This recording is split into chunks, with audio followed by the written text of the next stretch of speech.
Hello chess friends and welcome back to the ABC Chess Analysis channel. Here we have one very interesting gameplay between Mikhail Tal and Mikhail Botvinnik in their World Championship match in 1916. So this is the round 1 and it starts with the e4, e6, d4, d5 and knight goes to c3. So this is the French, bishop b4, e5 and c5, a3 attacks the bishop, bishop takes on c3, b takes c3 and queen goes to c7. That's all main line with the queen g4, f5 attacks the queen, queen retreat on g3 square, and knight goes to e7. So now this queen is able to take on the square g7, so that's the free pawn.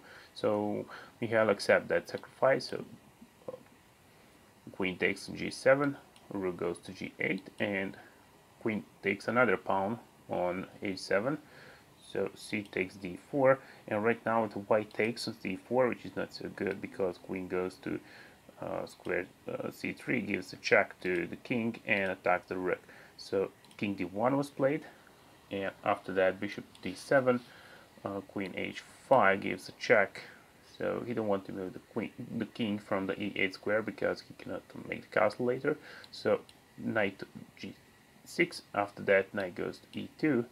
And d3 was played because black knows that he will lose this pawn in some way, so d3 was a good option for him, and c takes. After that bishop gives a check. That was the idea of the d3 move. Bishop to a4 to give a check to king, and after that king to e1 was played, and right now the pawn in the middle of the board, pawn on e5 is hanging, so queen takes on e5, and after that we have bishop to g5.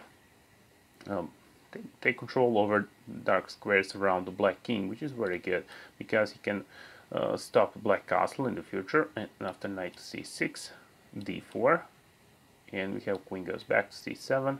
After that h4, e5, and rook goes to h3. One very interesting way to develop the rook. So rook goes to h3 with the future moves like rook g3 or rook d3. So queen to f7. After that d takes e5, knight from c takes on e5, rook e3. Of course, put the rook on the open file with on the same line with the opponent's king. King goes to d7. After that, rook b1, targeting pawn on b7. So b6 was played. After that, knight to f4, and rook a e8. So here we have rook to b4, attack the bishop. Bishop goes back to c6, and the queen retreat on d1 square. So white wants to make some attack using the d file, and he moves the queen first on the d1, and in the future he will try to attack the pawn on d5. So knight takes on f4, rook takes f4, and after that knight to g6. So here we have rook to d4, because that rook was under attack. After rook takes on e3, f takes on e3. Of course he will not take with the bishop because that's not so good position for that bishop, and also if he take it with the bishop in this position, so maybe some uncomfortable move comes, so maybe black can prepare f4 or something.